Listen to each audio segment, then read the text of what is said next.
And welcome back, the small sect of my viewers who are Magic the Gathering fans. I don't think it's as small as I think, but I don't think it definitely doesn't make up the bulk of my viewers.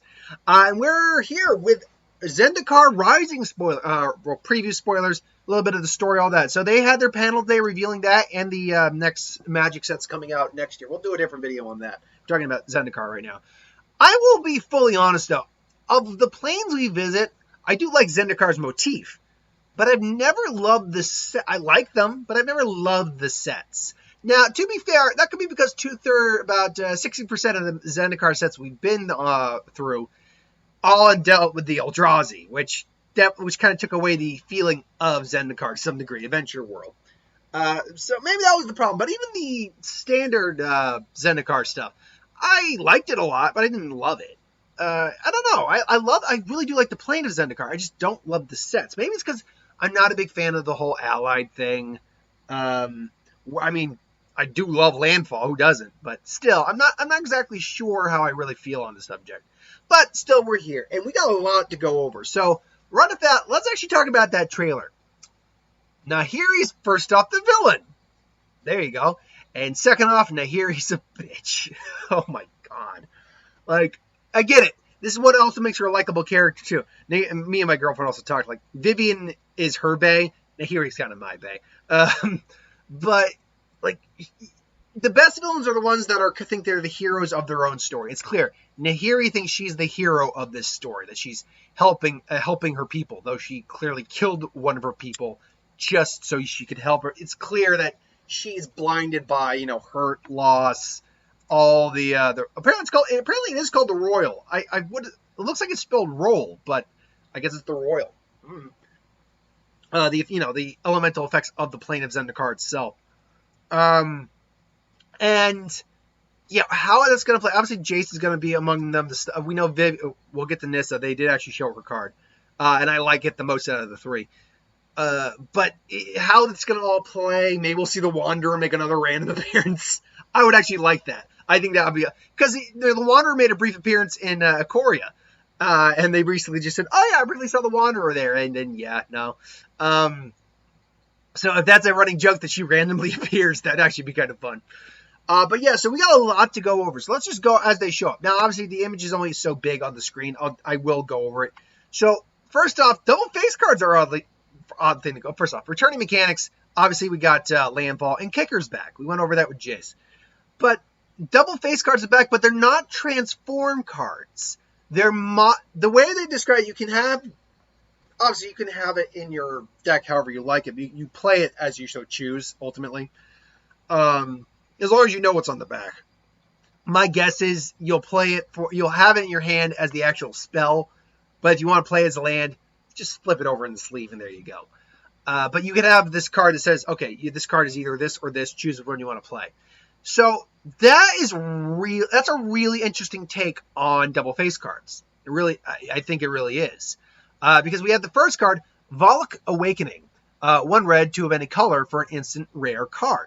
Now the other side of this is a land that comes out in the battle, enters the battlefield tap, and adds 1 red mana. Nothing special, but if you're, say, short on mana in your opening hand, you actually have... That's where I think you're going to place. You're going to use it as the normal spell, but if you are short on mana and you need it, you can just decide to say screw it and play it as the land instead, which gives you a lot of options. But anyway, Volok Awakening, 1 red, 2 of any color, instant, rare. Put any number of cards from your hand on the bottom of your library, and then draw that many cards +1. Basically, you're just redrawing your hand. You're actually not losing any card in your hand because you're replacing this card. So if you don't like what's in your hand, you can basically restart it. You can refresh it. Not a bad card. I like it. Shell Shield, 1 blue, introduces Kicker. We already talked about that. Or shows off Kicker, I should say. Kicker 1. So you could pay either for the 1 blue or 1 blue and one of any color. Target creature you control gets 0/3 until the end of turn. This spell was kicked. It also gets hexproof. It's a pretty basic spell, but not terrible. It's all right. Not anything I love, but it's all right. Murasa Root Grazer, 1 green, 1 white for a 2/3 beast, uncommon, vigilance. Right out of the bat, it's a solid card. You can tap this card to put a basic land card from your hand onto the battlefield. You can tap this card to return target land you control to its owner's hand. For cards like, say, Omnath, which we'll get to. Oh God, we'll get to. Cards like that, and it's not legendary. Ooh, in a Landfall deck, oh, you will be having fun times with that, my friend. Trust me, I've always wanted to make a Landfall deck, but I've never personally had the cards. I never really want to go out and get the cards because most of them are pretty expensive, like Lotus Cobra. By the way, gets a reprint and a pretty sick card. I mean, don't get me wrong, the original art of Lotus Cobra is gorgeous. To be fair, that's a pretty sick art though on that guy. I like that art. Lotus Cobra, obviously, we don't need to go over Lotus Cobra. If you're not familiar with it, you just look up Zendikar's original one. That was a mythic. It's still pretty expensive, if I'm not mistaken. But yeah, it's a fantastic card because anytime a land enters the battlefield under your control, you add 1 mana of any color to your mana pool. So yeah, honestly, combine this with the Root Grazer. Oh dear lord, I'm trying to think how that play out. Assuming you can get to, you'd cast this on turn 2, maybe turn 1, if there's some way to get it out. Let's say for argument's sake, you're able to get it out on turn 2. 1's near impossible, but I'm pretty certain there are ways. Actually, yeah, there are. If you got there are ways. Anyway, so turn 2, and you get this guy out on turn 3. Now, he doesn't have haste, so you do have let's say you have 3 mana, 3 lands. This guy here. The Root Grazer, and you have Lotus Cobra. You got 3 lands. You draw your next land. Now, what do? You may put a target land card from your hand onto the field. So you put that one onto the field. Then you return it back to your hand, put it back to your hand, and play it again. You've now just received 2 more mana added on to the other. You already have 6 mana right there on turn 3. Turn 3 or 4. Yeah, turn 3. So, yeah, that's actually kind of nuts. Turn 3 or 4, anyway. Yeah, that's kind of nuts. Anyway, like I said, good art, but it's a card that we've already gone over. Ruin Crab, uncommon, 0/3. 1 white, or excuse me, 1 white, 1 blue for a crab. Landfall. Whenever a land enters the battlefield under your control, each opponent mills 3. There's a similar card, actually, that is another crab, but it was from Modern Horizons. I have it in my snow deck. That basically is when a snow permanent entered the battlefield, you milled 2 from an opponent's deck, which doesn't sound like much until you realize that every land in the deck is a snow permanent. Every other card, a permanent I have in that deck is a snow permanent. I have milled people out with just the crabs alone. I've never even gotten my freaking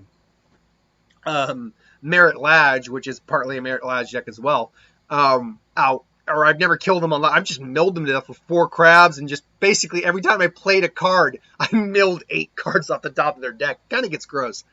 But yeah, I mean, look, Landfall, like again, work it in conjunction with, say, the Marasa group. Work in conjunction with the Root Grazer and other stuff. It's not impossible to do stuff with that. It's not. Especially if you have cards that can untap this guy. If you have cards that can untap this guy and you can get multiple effects off, then you're working with things. Then you're really coming to play the game a bit. But as it is, the Ruin Crabs, that's all right. As long as you got land to play, you'll get some value out of it. Bloodchief Thirst, 1 black for a sorcery, uncommon. Kicker, 1 black, 2 of any color. Destroy target creature or planeswalker will convert mana cost 2 or less. If you kicked it, just destroy target creature or planeswalker. The small version of it is going to work great for creatures. I can't think of any 2-mana planeswalkers except for the original Tibalt. No one plays that, as far as I know. And I don't think even any of the planeswalkers in Ward Spark had 2-mana cost. So, not going to work against any planeswalkers, but you can get rid of some annoying creatures like a Lotus Cobra, like a Root Grazer. So, or if you just want to hold out for 4 mana, which isn't a bad rate for a sorcery either, you can just kill anything on the field. Like, for instance, going into the big boy, Omnath, Locus of Creations. Or Omnath? Omnith? It's not Nith. Omnath. I'm going Omnath. I'm probably wrong on that. Locus of Creation, who has now gained white mana to his mana cost as well. Now, Omnath has gone through many different iterations. He's gone through the original one, which I have from the vaults, and I don't have the other 2. But he's basically been adding mana on the entire time. He went from green to green red, then green blue. Now he's added white. And the next time we see him, whenever we go back to Zendikar again, he'll probably be a 5-color creature. So Omnath is 1 white, 1 blue, 1 green, and 1 red. For a 4/4 elemental mythic, when he enters the battlefield, draw a card. Okay, fine. And he has Landfall. Whenever a land enters the battlefield under your control, you gain 4 life. If this is the first time this ability has resolved, if it's the second time the ability is resolved, you add 4 mana of his mana cost to your mana pool. And if it's the third time, this card deals 4 damage to each opponent and each planeswalker you don't control. So let's be realistic here. The first ability is always going to be the one you get off. The blue is clearly what gives you the card draw. So right off the bat, you're getting a 4/4, 4/4. You need to be in certain colors, but 4/4. Lotus Cobra can easily get you there. That draws you a card. Okay, great. Landfall. Well, you're always going to gain 4 life no matter how many land you play. Great. Realistically, you can probably get away with popping and bouncing and playing another land. So 2, that's no problem. The 4 is great, but let's be honest on that last one. How realistic is it to get to that third one? That's the question I have to ask. If it were feasible to be getting through all these in one turn, almost every turn, awesome. I just don't know how feasible it is. Now, I have cards that bounce lands and cards that let you play multiple lands. But I don't know how many times, how often you're going to be able to get that last ability, which is pretty much the big ability, off. But ultimately, I mean, it's still an awesome card. I don't know what the alternate art for this looks like, because all the land cards are the ones with the alternate art in this set. Just kind of like how a lot of all the mutate cards had the alternate art in their set. All the landfall cards are the ones that have the alternate art in this set. Still, great art. I do think it's a good card. I just think you need to be realistic with your expectations. Shepherd of Heroes. Okay, now this illustrates a new theme going on here, kind of D&D-esque a little bit. Talking about, how you go on a campaign, you have a party. You got your rogue, your warrior, your wizard, and your cleric. Well, they've now done that into Magic. Shepherd of Heroes is 1 white, 4 of any color for a 3/4 angel cleric. Flying. When it enters the battlefield, you gain 2 life for each creature in your party. Your party contains up to 1 of each: cleric, rogue, warrior, and wizard. Now, the party obviously is what you have on the field. This is interesting. It's clearly replacing the ally mechanic. Like this particular card, you're going to gain 2 life, so that's great. It's a 3/4 for 5 flying. That's not a bad card. How realistic is it to have all 4 of them on the field to get the whole 8? Not that realistic, but not impossible. I don't know. I'm a little iffy on it myself. The whole concept of the party mechanic, I'm a little iffy on.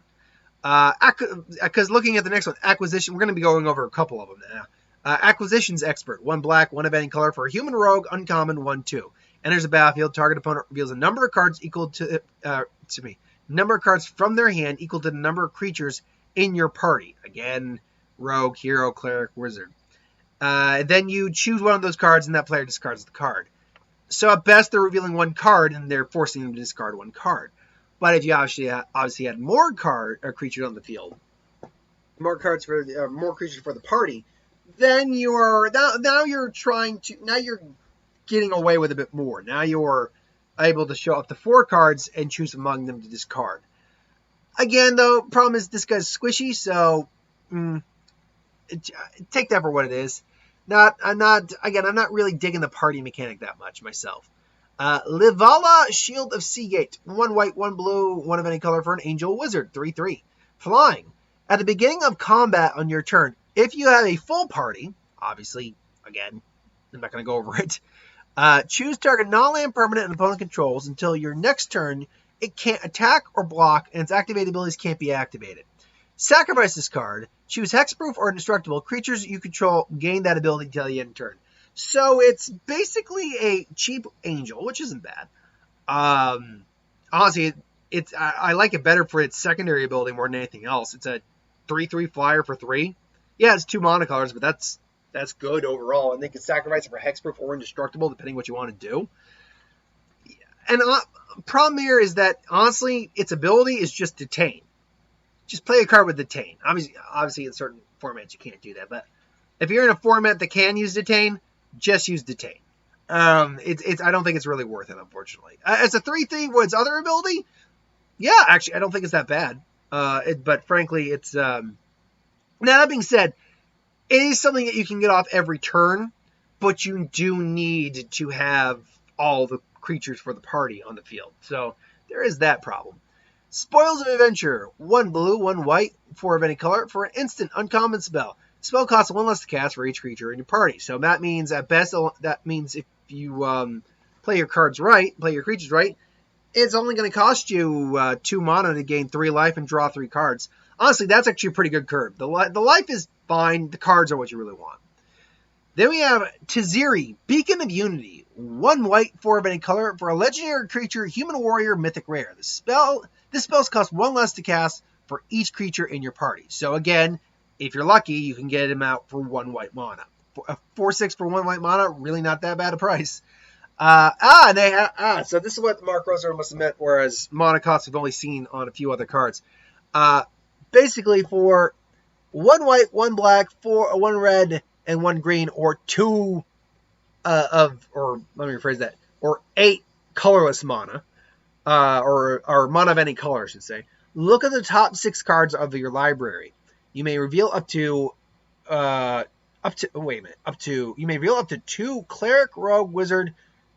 Okay, now it's including allies in this too. Jeez. Up to 2 clerics, rogues, warriors, wizards, and or allies from among them, and put them into your hand. Put the rest on the bottom of the library in any order. So essentially, it's trying to get your party roster, have more people come to you, the Beacon of Unity, for the party.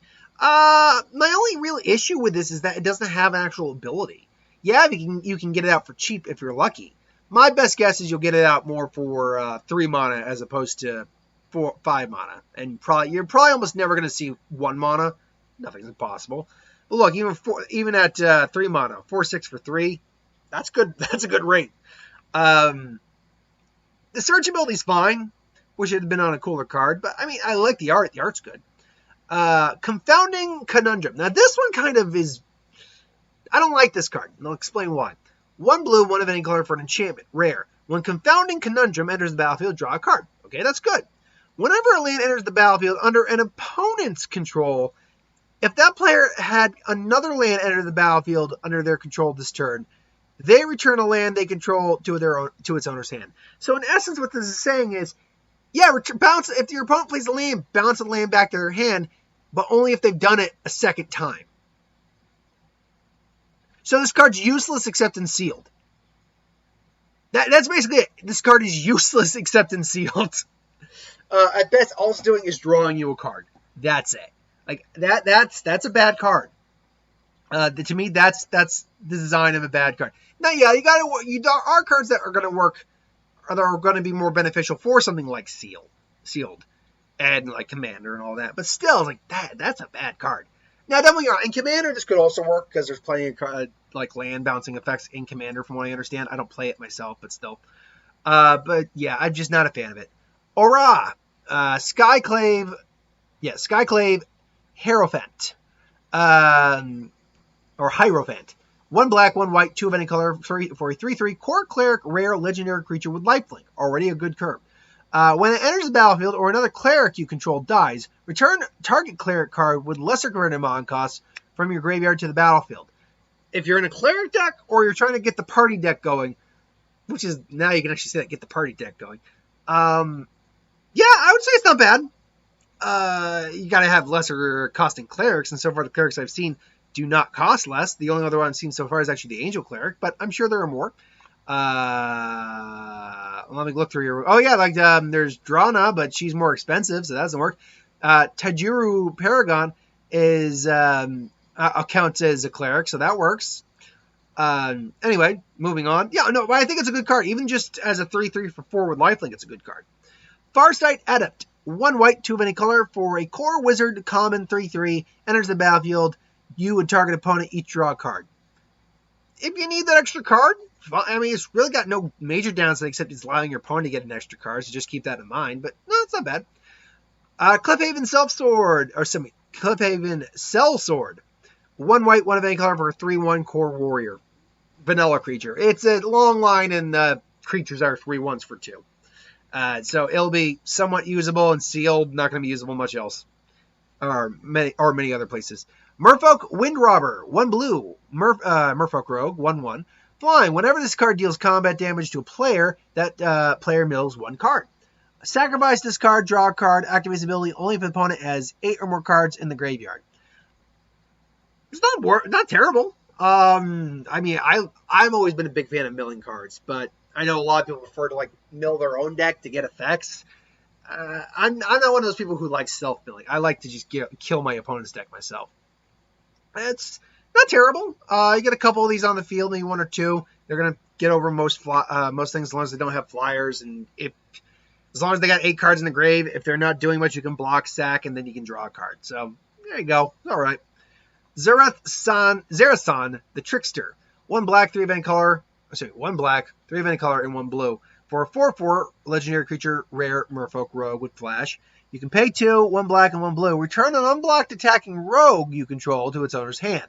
Put this card from your hand onto the battlefield tapped and attacking. When this card deals combat damage to a player, you may put target permanent card from that player's graveyard onto the battlefield under your control. So here's the thing. That's pretty much ninjutsu, but with rogues. Here's the thing. If this card had any sort of evasion, be it unblockable, which is now can't be blocked, flying, menace, anything along those lines, I'd really be more down for this card. Fortunately, you got to be specific. It's specifically tailored to rogues. It's not just straight ninjutsu where it's just anything. And it's got no evasion. So you really got to strategize properly with this card. But at 4/4 with flash, it's not that bad. I mean, and at 5 mana, yeah, it's a little bit hefty, not too hefty. You can cast it for 4, so there's potential there. There's potential. Grotog Bugcatcher, 1 red, 1 of any color for a 1/2 Goblin Warrior with Trample. Whenever this card attacks, it gets +1/+0 until the end turn for each creature in your party, which means at best it's getting a +4, and that means you're making it a 5/2 when attacking, which not likely you're going to have the full catalog of Rogue, Wizard, Cleric, and Warrior on the field very often. But 2 to 3, that's not impossible by any stretch of the means. Which means you're already probably going to be attacking with a 3/2 for 2 with Trample, which actually isn't bad. And 4 wouldn't be uncommon, I don't think. It's the 5 that's probably going to be the hard one to get. Any of the max value party effects are going to be hard to do, in my opinion. Expedition Diviner. 1 blue, 3 of any color for a 3/2 Merfolk Wizard flying common. As long as you control another wizard, this card has, when this creature dies, draw a card. There are so many cards that do this better without, having to control a wizard. So it's all right. It's 3/2 flyer 4 is not a bad curve, and if you have another wizard, sure, but that's assuming you have another wizard. Otherwise, you're not getting an effect. You're just kind of wasting a 4 spot with something you could probably be using with that's better. Like this thing, honestly. Cabria's Outrider. 1 white, 3 of any color for a 3/3 human warrior. Enters the battlefield. Target creature gets +1/+1 until the end turn for each creature in your party. Yeah, I mean this thing may have evasion, but if you've already got a flyer, let's say this guy right here, and then you suddenly come out Warrior Rogue. Look, he's already getting +2/+2, hitting for 3 and milling the card. I'll take that over this. Yeah, I got not amazing, but at minimum it's getting +1/+1 when it comes out for 4, +2/+2 if there's more than one creature. I like it. Zulaport Duelist, 1 blue for a 1/1 human rogue with flash common. Enters the battlefield up to 1 target creature gets -2, -0 until the end turn. Its controller mills for 2. It's kind of it's a cute little combat. Treat it as a spell. That's, I think, the big thing. Treat it like a spell. Use it to kind of weaken an opponent's monster. You have an extra blocker thanks to this guy, and you'll mill that guy for 2, or that person for 2. So treat it as a spell, and you might be able to get some value out of it. Drana, last Blood Chief. Looks like she got a promotion. 2 black, 3 of any color for a mythic rare legendary vampire creature cleric. Legendary creature vampire cleric. 4/4 flying. When this card attacks, if any player chooses a non-legendary creature from their graveyard, or from your graveyard, You return that creature card to the battlefield with +1 counter on it. That creature is a vampire in addition to its other types. Yeah, wow, that's actually really good. Like that's a mythic rare right there. That kind of gross. Like, ugh, oh my god, I want it. I really want it. I don't like black that much. Black's my least favorite color. I've gone on record with that, but when I see a good black card, I'll say out loud, that's a good black card. That's a good black card. Coveted Prize. 1 black, 4 of any color. The spell costs 1 less for each member in your party, which means that best can cost 1 black. Search your library for a card. Put it into your hand, then shuffle your library. If you have a full party, you may cast a spell with mana cost 4 or less from your hand without paying its mana cost. Okay, so this one is going to definitely reward you for having a full party. If you're making a party deck, this is going to be a card you're going to want. The question is, can you get it off? Can you get it to that max? That's going to be the hard part. Again, realistically, 2 to 3 is going to be your ballpark. 1 is usually a pretty safe bet. 2, nowhere near impossible, very likely. 3 is going to be the tricky part, but still not impossible. And then 4 is going to be the hard one, because people are going to want to make sure you don't have the benefit of your party. But look, even if you only have the 2, the spell now only costs 3 for a free search. You might not be able to play the thing for free, but you're still getting the free search. So good card overall. Tajiru Paragon. 1 green, 1 of any color for a 3/2 elf, rare. So already you got a good curb on that. It's also a cleric, rogue, warrior, and wizard, all wrapped into 1. Kicker 3. When it enters the battlefield, if it was kicked, reveal the top 6 cards of your library. You may put a card that's yours, a creature type, with it from among them into your hand, and put the rest on the bottom of your library in any random order. This is also the card that he mentioned that is 5 different creature types. 5 different creature types. So you could play it for the 5 and get a card that basically shares the type with it, or you could just play it for as a 3/2 that has all these benefits as a party member. Have multiple copies of this in your deck, so you have no problem getting off any of these. This is basically your answer to getting a full party off. I like it. It is going to be heavily targeted the minute it comes out, but I like it. Gnarlid Colony. 1 green, 1 of any color for a 2/2 beast. Gnarls. Little like badger bear antler dudes. Kicker, 1 green, 2 of any color. If it was kicked, it enters the battlefield with 2 +1 counters on it. And each creature you control a +1 counter on it has trample. And it's common. So for 5, you'd be getting a 4/4 with trample, and anything else with +1 counters has trample as well. You could do worse. You could do better, but you could do worse. And there's ways to put +1 counters on things. So you're probably just better off playing it as a bear. If you're ahead, sure, play it, but that's only if you're ahead. Might Murasa. 1 green, 1 of any color for a instant common with kicker. 1 green, 2 of any color. Target creature gets +3/+3 until the end turn, but if it was kicked, +5/+5 till the end turn. So in essence, you're saying pay 2, get +3/+3. Good. Pay 5, get +5/+5. Good only if you're in a really good position. Like as a combat trick, not the best combat trick. You're usually going to be better off playing it for the 3/3 for cheaper. That way you'll have room for other things. But if you've got the means to hit them, go for the 5 if you can. Spitfire Lagat is a lizard. 1 red, 3 of any color for a 3/4 lizard. Landfall. When land enters the battlefield, deals 1 damage to each opponent. Pretty simple, pretty basic. Its alternate art's pretty nice though. And then we have this cycle of module rare lands.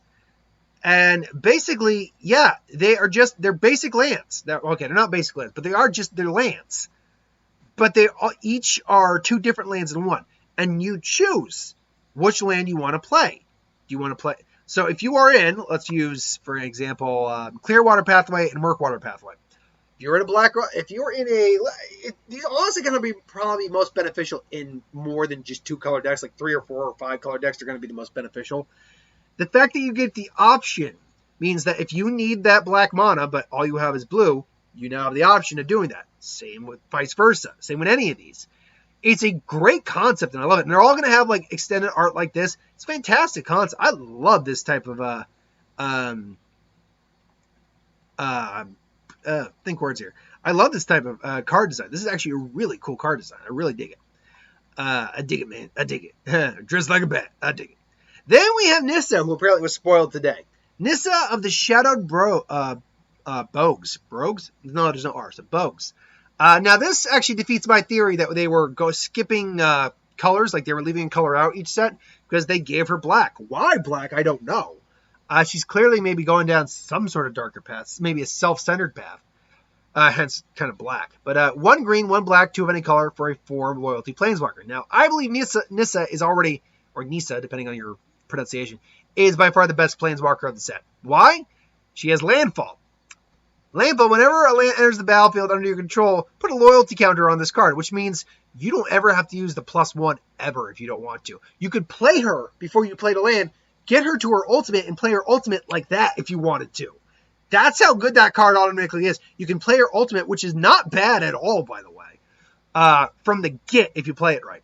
But she also has a plus ability, too. Now, here's the thing. If the Landfall were just the way her loyalty worked, still be okay. Wouldn't be great, but it'd be okay. But because she has a plus ability, that immediately takes it up a lot of notches. So her plus ability is untap target land you control. It gains haste. It becomes a 3/3 elemental creature and gains haste and menace until the end of turn. It's a land. So you're making a 3/3 creature that attacks immediately and has menace. You mean they need 2 creatures to block. That's kind of nuts in its own right. Like, holy crap, Nissa's gotten overpowered a little bit in this compared to the other 2. But then you have her -5. You may put a creature card with converted mana cost equal to or less than the number of lands you control onto the battlefield from your hand and put 2, or graveyard, and put 2 +1 counters on that creature. Oh my god, this thing is broken. This thing is nuts. You have no idea how many decks I would love to slide her into and just wreak havoc on my girlfriend when we play. Oh my, because really, she's the only person I really get a chance to play with at the moment. But oh my god, this card is disgusting. This card is legitimately disgusting. Because think about it too. Remember, Lotus Cobra. So, turn 1, again, there's ways to get Lotus Cobra out in turn 1, but let's realistically say turn 2. Turn 2, you Lotus Cobra. Turn 3, you play a land, then you Lotus Cobra, and now you can already get her out on turn 3, which is nuts. Excuse me. And then you can +1 to turn 1 of those lands into a creature to attack with. Then come the next turn, assuming you have another land, you are then basically giving her more loyalty. You are pumping out the Lotus Cobra again. And then you're playing more stuff. Like, this is nuts. Like, this is disgusting. This is just wrong. And I love everything about it. Oh my god, this is so awesome. This is such a good card. So I'm again, but that's from my perspective. Maybe you think it's shit. Let me know. We only got a couple more left. Legion, and I know this video's been going on for a little while. We're past 30-minute mark, but we got a lot of cards to go over.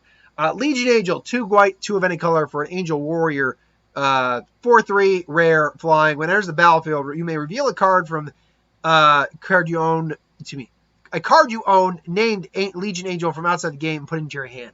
Not a big fan of cards like this. I just don't see a real point of that. Like, why not just have multiple? It's a 4/3 flying for 4. It's usable, so just make it do something else. I mean, yes, it's basically you're adding cards from outside the game into the deck that's already meeting the requirements for your deck. It's just giving you more cards, but if it doesn't do anything else, it will die to 3 mana. Like, it will die if it's blocking one of Nissa's 3/3 land monsters. So there you go. Not a huge fan of it, but it's okay. Cleric of Life's Bond. 1 black, 1 white, 2/2. Vampire Cleric, uncommon. Another cleric enters the battlefield under your control, you gain 1 life. Whenever you gain 1 life for the first time each turn, put a +1 counter on this card. It's a kind of a clock, but unless you're able to give it trample or evasion or something, you can chump block it without too much difficulty. Tajiru Blightblade is 1/1 green death touch, same as I believe Moss Viper. Same as a bunch of other cards. It's a long history of 1-drop death touch creatures in certain colors that get it. So, it's fine. Like I said, chump blocker, block in. There you go. Wind Rider Wizard. 1 blue, 2 of any color for a 2/2 human wizard. Whenever you cast an instant sorcery or wizard spell, you may draw a card, and if you do, discard a card. Again, that seems to be the kind of trope of wizards a lot I see in Magic, is that they draw then discard. It's alright. It'll, as long as you're playing stuff, especially instant sorcery, it'll get you cards. You're just going to have to discard a card. If you're down to just 1 card, it's going to be kind of unfortunate. Pelakka Predation or Pelakka's Cavern. Pelakka Predation is an uncommon, 1 black, 2 of any color. Target opponent reveals their hand. You may choose a creature, you may choose a card from among them with converted mana cost 3 or greater. That player discards a card. Or instead, you can choose to use it as land. Honestly, I'd probably use it for the discard because it's specifying 3 or higher. So it's really not that specific. And it's not specifying any like non-creature card. So anything that's got converted mana cost 3 or more is gone. So I like that. I like the non-land side of it better. Yeah, but you can still choose to play it as a land if you needed to. So yeah, I like it. I'm liking what I'm seeing from a lot of it. Not loving the party mechanic, and I've never been a huge kicker fan, but like Landfall stuff I'm liking. A lot of the like the reprint, the module, I'm liking that. So I'm liking a lot of stuff. Most of the Planeswalkers I like on some level. Nissa is by far my favorite one though. Like again, that Nissa is broken, dude. That Nissa is broken. I digress though. I don't want to go too long. I've still got 1 more video to do. Until then, though, thank you for watching. Hope you enjoyed. Like, comment, share, subscribe. I'll be trying to, do coverage. I'm trying to do videos on the cards getting revealed each day if I can. Until then, though, thanks for watching. Hope you enjoyed. Like, comment, share, subscribe. See you next time. Later.